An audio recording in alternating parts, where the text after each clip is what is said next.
Bonjour à tous, c'est Thomas Cubel et bienvenue dans une nouvelle vidéo. Aujourd'hui, je vous propose de parler d'un sujet extrêmement important quand on démarre en référencement naturel. Et ce sujet, c'est qu'est-ce qu'un moteur de recherche? Alors un moteur de recherche, si je vous pose la question comme ça dans la rue, qu'est-ce qu'un moteur de recherche? Vous allez me répondre, c'est Google, c'est Bing, c'est Yahoo. Et vous aurez tout à fait raison, ce sont des moteurs de recherche qu'on utilise beaucoup, notamment Google.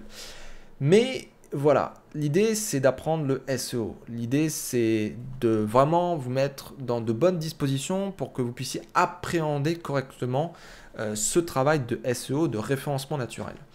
Et si vous voulez être bon en SEO et en marketing digital, vous devez absolument avoir la bonne vision, la bonne perspective, le bon angle concernant les moteurs de recherche et ce que vous avez à faire. Parce que si vous ne comprenez pas tout ça, si vous n'avez pas la bonne vision, eh bien vous risquez de prendre des mauvaises décisions, du coup de prendre des mauvais chemins, du coup peut-être d'avoir des lacunes, et du coup vos stratégies, votre site, etc., ça ne sera pas terrible. Alors, voyons tout de suite la définition déjà d'un moteur de recherche, rapidement, et puis on va essayer de en présenter quelques-uns, un petit peu à part même pour certains. Et après ça, je vous donnerai quelques astuces pour avoir la bonne vision et comprendre vraiment l'état d'esprit à avoir pour faire du référencement, tout simplement. Alors, passons sur l'écran avec déjà Wikipédia, la définition de ce qu'est un moteur de recherche. Classiquement, définition moteur de recherche, c'est la requête. Un moteur de recherche est une application web permettant à un utilisateur d'effectuer une recherche en ligne ou recherche internet, c'est-à-dire de trouver des ressources à partir d'une requête composée de termes. Donc ça, c'est effectivement vraiment la vraie définition d'un moteur de recherche classique comme Google, recherche web déjà, et on tape un terme, une requête, une demande, on clique sur rechercher et on a un ensemble de résultats qui viennent voilà, en quelques millisecondes. Maintenant, il n'y a pas que ce genre de moteur de recherche qui existe.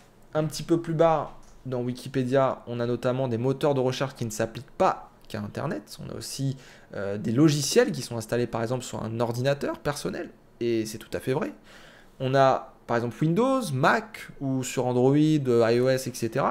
On a des moteurs de recherche pour chercher des fichiers, des applications. Par exemple, si vous avez des documents Word, des documents Excel, une petite vidéo, les dernières images de vos vacances, vos photos de vacances qui sont enfouies au fin fond de votre ordinateur, de votre PC, eh bien, vous utilisez l'explorateur de fichiers, vous utilisez la fonction de recherche. Eh bien, ça, c'est un moteur de recherche, c'est un programme qui va essayer d'aller chercher des images, vidéos, applications qui correspondent, en tout cas de manière assez proche, à la requête, la demande que vous avez demandé dans le formulaire. Mais pourquoi je parle de tout ça? C'est que des moteurs de recherche, en fait, il y en a partout. Ils sont omniprésents. Et finalement, aujourd'hui, il faut déjà prendre le moteur de recherche comme un service. Et c'est extrêmement important de garder ce mot à l'esprit, de service. Parce que quand on est là à faire du référencement, ou même quand on est référenceur, j'ai déjà vu des référenceurs qui n'avaient pas la bonne vision du truc. On se focalise sur les positionnements. On se dit, ah, je vais être numéro 1 sur Google ou sur telle requête. Ah, Google, il m'a pénalisé. Ah, quel enfoiré ce Google. Ouais, ok. Mais lui, il fait son travail en fait. C'est un service de recherche. Et l'idée d'un service, c'est toujours assurer la qualité de service. Et donc, quand il vous pénalise, c'est pour assurer la qualité de service. Donc, il ne faut pas le voir comme un ennemi. Il ne faut pas non plus le voir comme un allié. Il faut le voir de manière neutre. C'est un service de recherche. Vous proposez quelque chose avec vos sites en tant qu'éditeur de site, des contenus, des articles, des produits, vos prestations, etc. Mais avant tout, c'est un service qui met en relation la demande et l'offre. Et si vous ne saisissez pas ça, c'est dommage. Parce que une des bases dans le commerce et dans le marketing, c'est quand même de comprendre cette notion d'offre et de demande. La demande, ce sont toutes les requêtes, ce sont tous ces utilisateurs de services comme Google, Bing, etc. Ces personnes qui tapent dans le formulaire, qui vont dans les filtres de recherche pour trouver un résultat pertinent. Donc finalement, vous avez les utilisateurs, la demande, qui tape des choses sur un service de recherche comme Google, et Google va essayer de trouver les offres les plus adaptées, c'est-à-dire les pages de vos sites, pour les proposer à la demande. Donc finalement, on a la demande, on a l'offre, et on a une espèce de médiateur au centre, une espèce de service qui va essayer de faire matcher la demande avec l'offre, l'offre avec la demande, quoi. C'est un petit peu ça. Donc déjà, il faut comprendre ça. Et vous comprendrez normalement comment vous devrez faire les sites. Parce que si vous focalisez juste sur Google et vous focalisez juste sur les requêtes et sur le trafic, le volume, etc., bref, on verra ça un petit peu plus tard, mais vous prenez des mauvais chemins. C'est pas juste ça. C'est avant tout, avant de Google, c'est répondre à la demande. Donc c'est comprendre la demande. Il faut comprendre ce que disent les gens, de quoi ils parlent, quel est leur comportement, etc. C'est extrêmement important. Donc bon, on va faire le tour de quelques moteurs de recherche, maintenant que je vous ai fait le topo sur ce qu'est un moteur de recherche et que c'est un service qui donc met en relation l'offre et la demande. Donc on a, ça aussi il faut en prendre conscience, Google, effectivement, qui est un moteur de recherche web généraliste et qui permet via tout un tas de fonctionnalités de trouver des images, des pages web, des réponses, des vidéos, même aujourd'hui des informations directement dans des box super bien présentées avec des graphiques, etc. C'est Google. C'est un moteur de recherche qui a su se développer, qui a su investir dans des nouvelles technologies et des nouvelles fonctionnalités et qui nous propose aujourd'hui non pas moteur de recherche, mais un moteur de réponse, voire même un assistant personnel. C'est pas pour rien si on en parle d'ailleurs. Donc Google, voilà, bon, je vais pas vous présenter Google, hein, on utilise tous Google, mais vous voyez comment les pages de résultats ont changé. Avant, on a fait juste des petits liens bleus et on avait éventuellement de la publicité. Et aujourd'hui, pour beaucoup de requêtes, c'est une sorte de sapin de Noël. On a des images, on a des tas de présentations, etc. Vous tapez Thomas Cubel, par exemple, vous allez tomber sur, voilà, ici, mon établissement, mon adresse, le nom de mon site, mes notes. Vous allez tomber sur mon site, vous allez tomber sur les tweets que je fais, vous allez tomber sur mes vidéos, vous allez tomber sur les articles que j'ai mis en avant sur My Business, mes images, bref, vous tombez sur énormément de choses. Et là encore, c'est une petite page de résultats. Vous allez sur des personnalités, vous allez sur des grosses marques, etc., ou des gros sujets d'actualité, ou des grosses requêtes où il y a beaucoup de choses à dire. Vous pouvez avoir vraiment un énorme sapin de Noël avec tout plein de box et tout plein d'informations directement déjà dans Google. Donc bon, je fais un petit détail, un petit zoom sur Google parce que c'est de lui dont on va parler le plus. C'est un service qui draine énormément de trafic à énormément de sites. Mais voilà, il y a d'autres moteurs de recherche qui existent, et notamment il y a Bing, qui est un peu dans la même lignée que Google, mais qui n'a que très peu de parts de marché. On peut citer Yahoo, qui a été très très célèbre à un moment et qui ne l'est plus trop aujourd'hui. On a Qwant, qui lui est un moteur de recherche, mais qui a un petit aspect intéressant, qui est de protéger, respecter la vie privée de ses utilisateurs.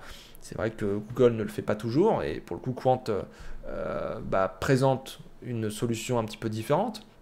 Mais voilà, ça, ce sont des moteurs de recherche web généralistes, et il ne faut pas oublier que vous pouvez faire également du SEO, parce que Search Engine Optimization, hein, c'est ça que veut dire SEO, c'est l'optimisation pour les moteurs de recherche, et on ne dit pas l'optimisation pour Google. Hein. Sinon, on aurait appelé ça autrement, on aurait dit que c'était l'optimisation pour Google. Voilà. Donc, vous avez Amazon, qui a un moteur de recherche. Ce n'est pas un moteur de recherche, ce n'est pas son activité principale, bien que beaucoup de gens utilisent la fonction recherche. Mais Amazon dispose d'un moteur de recherche interne à Amazon.fr. Et quand vous recherchez un produit, un nom de produit, eh bien, smartphone par exemple, vous tombez sur des smartphones. Et ces smartphones, voilà, si vous êtes vendeur et que vous utilisez Amazon comme marketplace par exemple, eh bien pour le coup, eh bien, vous pouvez très bien optimiser vos fiches produits et le positionnement de ces produits. J'ai tapé smartphone, par exemple. Ce que je remarque là au premier coup d'œil, c'est il y a smartphone dans tous les titres. Smartphone, smartphone, ici encore smartphone, ici smartphone. Ce qu'on peut voir aussi, c'est que ceux qui se classent le plus haut, bah, ils ont quand même pas mal d'avis, et des avis 5 sur 5. On peut voir aussi qu'ils ont Prime. Voilà. Si on descend un petit peu, bah, généralement, on a des produits qui sont un peu moins connus déjà. Donc, il y a un boulot à faire sur la fiche produit, il y a un boulot à faire avec Amazon, il y a un boulot forcément de vente, de rapport qualité-prix et compagnie, parce qu'on vend quand même, on est là pour vendre, et c'est des produits avec des caractéristiques, etc., etc. Mais il y a tout un truc à faire autour d'Amazon avec travailler son image de marque, etc., faire du bouche à oreille. Je suis sûr, par exemple, que vous avez déjà entendu parler de Samsung, de Huawei et de Xiaomi. Ou Xiaomi, je ne sais plus comment ça se dit. Mais en tout cas, moi, je peux vous dire que le Redmi Note 9, on m'en parle quand même assez régulièrement. Donc, voilà, bon rapport qualité-prix, très bon smartphone. Bon, bah, c'est normal qu'il ait 2317 notes, et que ça soit quasiment à 5 sur 5, qui coûte 188 € et qui soit en première position. Pour moi, c'est tout à fait cohérent. Donc le moteur de recherche d'Amazon est puissant quand même, et vous pouvez tout à fait optimiser pour Amazon, il n'y a pas de souci. Mais voilà, là où je voulais en venir en tout cas, c'est que c'est un type de moteur de recherche, c'est un moteur de recherche interne. On a aussi un moteur de recherche interne à YouTube, qui est en passe de passer quand même être le moteur de recherche vidéo par excellence, puisque YouTube est quand même la plateforme vidéo au monde, où on trouve tout ce qui concerne la vidéo. Donc voilà, pour le coup, vous faites une recherche, bah, pareil que pour Google, vous allez tomber sur des vidéos qui vont correspondre à ce que vous recherchez. Et on peut aller sur d'autres moteurs de recherche ultra spécialisés, où il n'y a pas autant de trafic que sur YouTube ou Google, mais vous prenez IEEE Explore, je ne sais pas comment ça se dit, c'est un moteur de recherche ici, qui va aller vous rechercher dans toute une base de données d'études scientifiques en rapport avec l'informatique, l'électronique, etc. Et bien, des études, par exemple là j'ai tapé biomécanique, bah voilà, je suis tombé sur un listing qui parle de la biomécanique. Donc il y a un système de pertinence, il y a sans doute un programme derrière, un algorithme, un ensemble d'algorithmes qui vont eh bien, classer ces résultats. Il faut comprendre comment cet algorithme fonctionne pour pouvoir se positionner avec son étude, si on est scientifique et qu'on veut être positionné ici. Mais voilà, ça reste un moteur de recherche. C'est un moteur de recherche spécialisé dans une thématique particulière, avec une cible particulière, que ça ne donne pas autant de trafic que Google et YouTube. Mais voilà, si beaucoup de scientifiques l'utilisent, pourquoi ne pas être présent ici? Et là aussi, vous voyez, c'est une information extrêmement importante.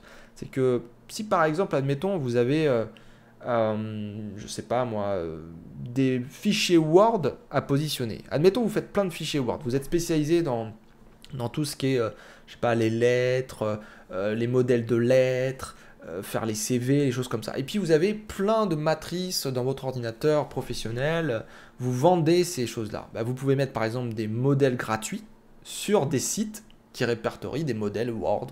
Voilà, par exemple. Et c'est là où vous pouvez vous faire connaître.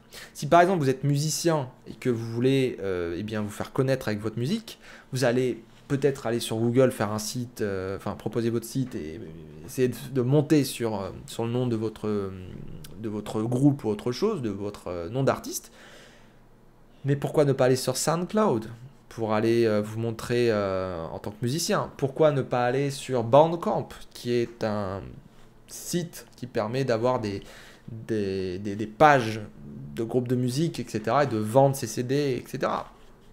Il faut penser à tout ça. Amazon, c'est une marketplace où vous allez pouvoir présenter vos produits. Pourquoi ne pas être présent dessus? C'est une opportunité comme une autre. Après, c'est peser le pour du contre. Mais globalement, tous ces services-là ont des moteurs de recherche. Et c'est ce qui peut vous permettre d'obtenir une visibilité. Vous n'aurez pas la même visibilité qu'avec Google, parce que Google, encore une fois, est très utilisé, surutilisé par rapport à IEEE Explore. Mais si vous visez le bon service, si vous connaissez votre cible, si vous connaissez la demande, les utilisateurs de ces services-là, peut-être que ça peut être des bonnes opportunités pour vous. Et c'est comme ça qu'il faut réfléchir. Parce que le SEO, c'est pas que Google, encore une fois. Mais après, voilà, ça dépend du périmètre que vous souhaitez vous fixer. Donc, la première chose, pour récapituler, c'est de comprendre qu'un moteur de recherche, donc c'est un service. On demande quelque chose et il nous donne les offres adaptées. Voilà, donc il y a la demande, il y a l'offre, le moteur est au centre en tant que médiateur. Il ne faut pas le voir comme un ennemi, pas comme un allié, c'est juste un service. Voilà. Et en tant qu'éditeur de site, l'idée, c'est avant tout de répondre aux utilisateurs, aux personnes qui utilisent Google.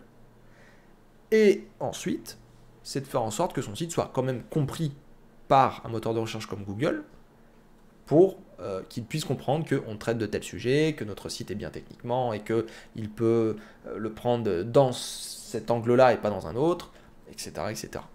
C'est plutôt comme ça qu'il faut le voir. Si vous voulez plus d'informations sur, par exemple, le rôle d'un moteur de recherche, et notamment le rôle de Google, moi je peux vous inviter à aller sur Google. Vous allez tout en bas de la page, dans le pied de page, ici le footer, et vous cliquez sur Info consommateur. Vous allez tomber sur cette page-là, et là vous avez tout un tas d'informations. Et là c'est Google qui parle, c'est pas moi qui le dis. Lorsque vous effectuez une recherche sur Google, les systèmes de classement trient les milliards de pages web de notre index de recherche pour vous proposer des informations utiles en une fraction de seconde. Et là, il s'adresse aux utilisateurs de Google, pas aux éditeurs. Donc, pour le coup, c'est ça son truc. C'est vraiment vous donner des informations utiles en une fraction de seconde. Et ensuite, il vous explique le fonctionnement, il vous explique son modèle publicitaire, il vous explique tout un tas de choses. C'est un peu son côté transparence. C'est intéressant de lire ces choses-là pour avoir le spirit, pour avoir l'état d'esprit, la bonne vision quand vous faites du référencement. Parce que ensuite, vous ne verrez plus Google comme un ennemi, quelqu'un qui va vous pénaliser si vous faites les malins ou si vous faites des techniques de référencement voilà, qui n'autorisent pas ou autre chose. Non, lui, ce qu'il veut, c'est que son service il soit au top, son service, que la qualité de service soit là, c'est tout. Sinon, s'il ne fait pas de qualité de service, son entreprise, elle meurt. Donc, faites du bon boulot. Faites en sorte de plaire aux internautes avant tout et de plaire un minimum à Google pour qu'il puisse vous comprendre et vous positionner correctement face aux demandes des internautes, tout simplement. Donc, voilà ce que je voulais vous dire. J'espère que vous avez un peu compris la vision que je voulais apporter. Qu'est-ce qu'un moteur de recherche? Oui, c'est Google, tout ça, on peut faire un listing. C'est une application qui permet de rechercher des informations, des documents. Ouais, très bien, ok. Mais n'oubliez pas, c'est un service. Ce service, il veut simplement que tout soit en règle, que la qualité soit au top et tout. Et vous, en tant qu'éditeur de site, votre rôle, c'est de répondre à la demande, d'apporter des offres, des pages web, des informations utiles pour que Google et les internautes soient contents, tout simplement. Voilà, sur ce, je vous dis à très bientôt pour une nouvelle vidéo sur le référencement. Je vous invite à liker, commenter, vous abonner à la chaîne et puis à partager cette vidéo. Et puis on se retrouve très bientôt pour un nouveau sujet sur le référencement, le SEO. À bientôt, merci.